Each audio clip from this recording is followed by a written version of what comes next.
যখনই কিছু মিষ্টি খেতে ইচ্ছা করবে তখন সুজির মধ্যে দুধ মিশিয়ে খুবই সহজে একবার এইভাবে বানিয়ে খেয়ে দেখুন। সুজি দিয়ে তো আপনারা অনেক রকম মিষ্টি বানিয়ে খেয়েছেন, কিন্তু এই মিষ্টিটা সুজি দিয়ে বানিয়ে আপনারা 1 মাস জুড়ে খেতে পারবেন। হ্যালো এভরিওয়ান, আমি অর্পিতা, ফ্লেভার উইথ অর্পিতার চ্যানেলে আপনাদের অনেক অনেক স্বাগত। তাহলে চলুন বন্ধুরা, আজকে রেসিপি শুরু করা যাক। আর ভিডিওটা যদি ভালো লাগে তাহলে অবশ্যই কিন্তু লাইক আর শেয়ার করে দেবেন। সবার প্রথমে এখানে একটা বাটির মধ্যে আমি মেজারিং কাপ মেপে নিয়ে নিয়েছি 2 কাপ সুজি। সুজি আপনাদের কাছে মোটা হোক বা ফাইন সুজি হোক, যা থাকবে সেটাই আপনারা এখানে ইউজ করতে পারেন। সুজিটা অ্যাড করে দেওয়ার পরে এখন আমি এর মধ্যে অ্যাড করে দিলাম সেই কাপ মেপে 1 কাপ চিনি।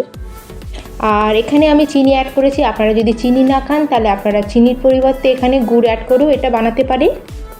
আর এখানে আমি প্রথমে চিনিটাকে আর সুজিটাকে একটা চামচে করে খুব ভালো করে মিশিয়ে নেব। যখন সুজি আর চিনিটা খুব ভালো করে মিক্স হয়ে যাবে তখন আমাদের মিক্সারটা দেখতে ঠিক এরকম লাগবে। আর দুটো যখন ভালো করে খুব মিক্স হয়ে যাবে তখন আমি এখানে নিয়ে নেবো একটা গ্রাইন্ডিং জার। আর এই জারের মধ্যে আমাদের যে পুরো চিনি আর সুজির যে মিক্সারটা ছিল এটাকে আমরা ট্রান্সফার করে নেব। মিক্সিং জারের মধ্যে এটাকে দেওয়ার পরে এখন আমাদের এটাকে পিষে একটা ফাইন পাউডার মতো তৈরি করে নিতে হবে। আর এখানে দেখুন বন্ধুরা, আমি সুজিটাকে আর চিনিটাকে মিক্সিং জারের মধ্যে পিষে নিয়ে চলে এসেছি। আর এখানে দেখুন বন্ধুরা, এটা কত সুন্দর একটা ফাইন পাউডার মতো তৈরি হয়ে গেছে। এরকম যদি আমরা একটু পিষে নিই তাহলে আমরা যে মিষ্টিটা তৈরি করব তার টেক্সচারটা খুব সুন্দর আসবে আর আমাদের বানাতেও খুব সুবিধা হবে। আর এখন এর মধ্যে আমি অ্যাড করে দিচ্ছি 1/2 কাপ পরিমাণে রিফাইন অয়েল। আপনারা যদি তেল না দিতে চান তাহলে ঘি দিতে পারেন, তাহলে 2 চামচ এখানে ঘি অ্যাড করবেন। আর যদি তেল দেন তাহলে আপনারা এখানে 4 চামচ মতো তেল অ্যাড করবেন। আর এখন এর মধ্যে দিয়ে দিচ্ছি আমি সামান্য একটু নুন আর 1 পিঞ্চ মতো খাবার সোডা। এখন আমরা হাতের সাহায্যে সব কিছুকে খুব ভালো করে মিশিয়ে নেব। আর যখন আমরা সুজির মধ্যে কোনো তেল বা ঘি ব্যবহার করি তখন কিন্তু সুজির দানাগুলো একটু মোটা মতো হয়ে যায়, সেই জন্য এটাকে সরানোর জন্য আমাদের হাত দিয়ে এই প্রসেসটা করা খুবই জরুরি। আর যখন আমরা এইভাবে হাত দিয়ে এটাকে ভালো করে মিক্স করে নিই প্রত্যেকটা দানার মধ্যে কিন্তু ময়ানটা চলে যায়। আর যখন আমরা মিষ্টিটা তৈরি করব তখন আমাদের কিন্তু কোনো রকম অসুবিধা হবে না। আর এখন আমরা হাত দিয়ে এরকম মুঠো করে একটা ডালা মতো করে নেবো আর দেখে নেবো আমাদের ময়ামটা একদম পারফেক্ট হয়েছে কি না হয়েছে। আর এখানে আপনারা মাপগুলো সব পারফেক্টলি রাখবেন, তাহলে দেখবেন যে আমাদের এখানে সব কিছু একদম পারফেক্ট তৈরি হবে।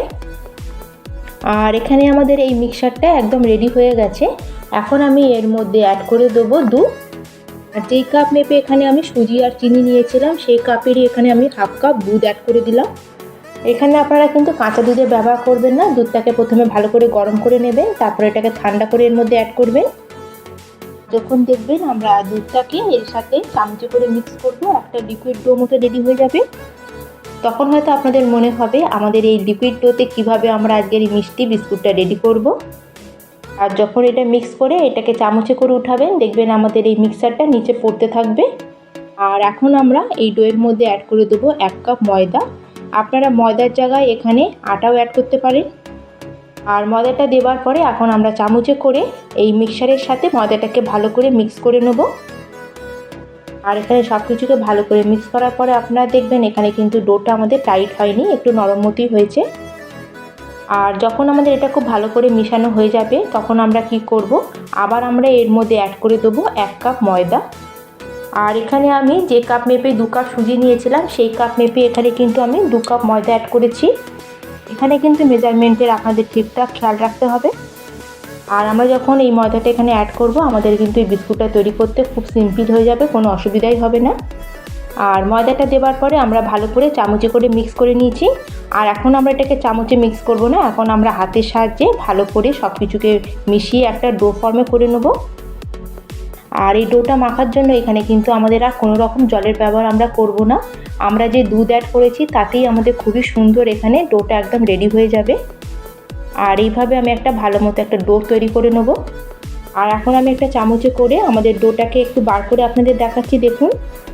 আর যখন আমরা ডোটাকে এরকম চামচে করে কেটে নিচ্ছি তখন আপনারা দেখতেই পাচ্ছেন ডোয়ের মধ্যে কত সুন্দর একটা ক্র্যাকস দেখা যাচ্ছে, তার মানে এখানে আমাদের ডো কিন্তু একদম পারফেক্টলি তৈরি হয়েছে। আর এখন আমরা বিস্কুটগুলোর শেপ তৈরি করে নেব, তার জন্য এখানে চামচে করে আমি 1 চামচ মতো লেচিনি নিয়েছি। আর এইভাবে একটু গোল গোল করে প্রথমে আমি বলের মতো তৈরি করে নেব। আর আপনারা এরকম বলের মতো শেপ তৈরি করে নিতে পারেন, কিন্তু আমি একটু বিস্কুটের মতো তৈরি করব, তার জন্য এটাকে হাত দিয়ে একটু চ্যাপ্টা মতো করে নিচ্ছি। আপনারা এগুলো যে কোনো শেপ দিয়ে নিতে পারেন আপনাদের পছন্দ অনুযায়ী। আমাদের এই বিস্কুটগুলো তৈরি করতে এখানে কিন্তু কোনো রকম অসুবিধা হয় না। আর এই বিস্কুটগুলো তৈরি করার সময় কোনো রকম ক্র্যাকসও হয় না, খুবই স্মুথ একটা এখানে বিস্কুট তৈরি হয়ে যায়। আর এইভাবে হাতের সাহায্যে আমি প্রেস করে এক এক করে সব বিস্কুটগুলোকে তৈরি করে নিয়েছি। আর এখানে দেখুন বন্ধুরা, আমি এক এক করে সব বিস্কুটগুলোকে রেডি করে নিয়েছি। আর আপনারা খেয়াল রাখবেন এখানে কিন্তু বিস্কুটের সব শেপগুলো একই সাইজের রাখবেন, কোনো যেন ছোটো বড়ো না হয়। তাহলে চলুন এখন এগুলোকে আমরা তেলে ফ্রাই করে নেব। আর এদিকে কিন্তু আমি আগে গ্যাসে কড়াইতে কিছুটা পরিমাণে তেল গরম হতে বসিয়ে দিয়েছিলাম। আর আপনাদের কিন্তু খেয়াল রাখতে হবে তেলটা কিন্তু এখানে খুব বেশি গরম করলে হবে না, মিডিয়াম হালকা এখানে তেলটা গরম থাকতে হবে। আর এই মিডিয়াম গরম তেলে আমাদের এক এক করে সব বিস্কুটগুলোকে আমাদের তেলের মধ্যে অ্যাড করে দিতে হবে।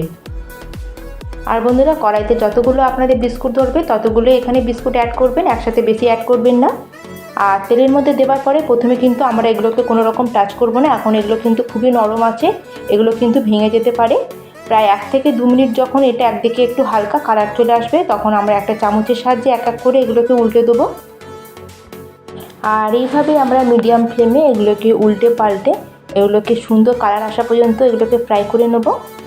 আর এখানে বন্ধুরা আপনারা দেখতেই পাচ্ছেন আমাদের কিন্তু বিস্কুটের মধ্যে হালকা কিন্তু ক্র্যাকস আসা শুরু হয়ে গেছে। আর আপনারা যদি এই বিস্কুটগুলোকে তেলে ফ্রাই করতে না চান তাহলে কিন্তু আপনারা ওভেনেও এটাকে বেক করে বিস্কুটগুলো তৈরি করে নিতে পারেন, তাতেও কিন্তু খুব সুন্দর আমাদের বিস্কুটগুলো এখানে তৈরি হয়ে যাবে। আর এই বিস্কুটগুলো খেতে খুবই সুন্দর হয়, খুবই খাস্তা তৈরি হয়। একবার যদি বাচ্চারা এই বিস্কুটগুলো খেতে পারে দেখবেন বারবার আপনাদের কাছে খাওয়ার জন্য বায়না করবে। সেই জন্য এটাকে আপনারা অনেকটা পরিমাণে বানিয়ে একসাথে এটাকে স্টোর করে রেখে দিতে পারেন। আর যখনই আপনাদের বাচ্চারা কিছু খেতে বায়না করবে তখনই আপনারা এই বিস্কুটগুলো তাদের দিতে পারবে। আপনারা বাচ্চাদের জন্যই বানিয়ে থাকেন তাহলে কিন্তু এটা আপনারা আটা দিয়েও বানিয়ে নিতে পারেন, তাতেও খুব সুন্দর হবে। আর এখানে দেখুন বন্ধুরা, বিস্কুটগুলো কিন্তু আমাদের খুব সুন্দর কালার এসে গেছে আর এগুলো রেডি হয়ে গেছে। এখন এগুলোকে ভালো করে আমি তেল ঝরিয়ে এক এক করে বার করে নেবো তেল থেকে। আর দেখুন বন্ধুরা কত সুন্দর লাগছে আমাদের বিস্কুটগুলো দেখতে। আর এইগুলো দেখতে যতটা সুন্দর খেতে ততটাই কিন্তু টেস্টি হয়, আপনারা অবশ্যই একবার বানিয়ে দেখবেন।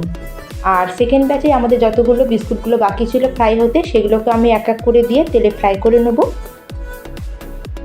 আর একই রকমভাবেই আমি সেকেন্ড ব্যাচগুলো ফ্রাই করে নেব। ফাইনালি দেখুন বন্ধুরা, আমাদের এখানে বিস্কুটগুলো আমি কিছুটা ফ্রাই করে নিয়ে চলে এসেছি।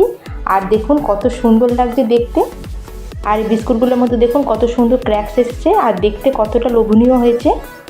আর একটা জিনিস বন্ধুরা, আপনারা যদি এটা অনেক দিন পর্যন্ত স্টোর করে রেখে খেতে চান তাহলে কিন্তু এর মধ্যে খাবার সোডা অ্যাড করবেন না, আপনারা দুধ দিতে পারেন, তাতে কিন্তু কোনো অসুবিধা নেই। আর এটা যদি আপনারা বেক করে খান তাহলে কিন্তু এর সেলফ লাইফটা আরও বেড়ে যাবে আমাদের ফ্রাই করার তুলনায়। আর এখানে কিন্তু আমি একটা বিস্কুট আপনাদের ভেঙে দেখাচ্ছি, দেখুন, তাহলেই আপনারা বুঝতে পারবেন যে আমাদের বিস্কুটটা ভেতর থেকে কেমন ফ্রাই হয়েছে। আর বন্ধুরা, আগে যদি আমার এই রেসিপি আপনাদের একটু ভালো লাগে অবশ্যই কিন্তু লাইক করবেন। আর চ্যানেলে যদি নতুন হয়ে থাকেন তাহলে প্লিজ চ্যানেলটিকে সাবস্ক্রাইব করে দেবেন। আর ভেতরের টেক্সচার দেখে আপনারা বুঝতেই পারছেন এটা কতটা ভালো মতো ভেতর থেকে কুক হয়ে গেছে। তাহলে বন্ধুরা, আজকে আমি এখানেই শেষ করলাম, আবার চলে আসবো এরকম একটি মজাদার রেসিপি নিয়ে। ধন্যবাদ।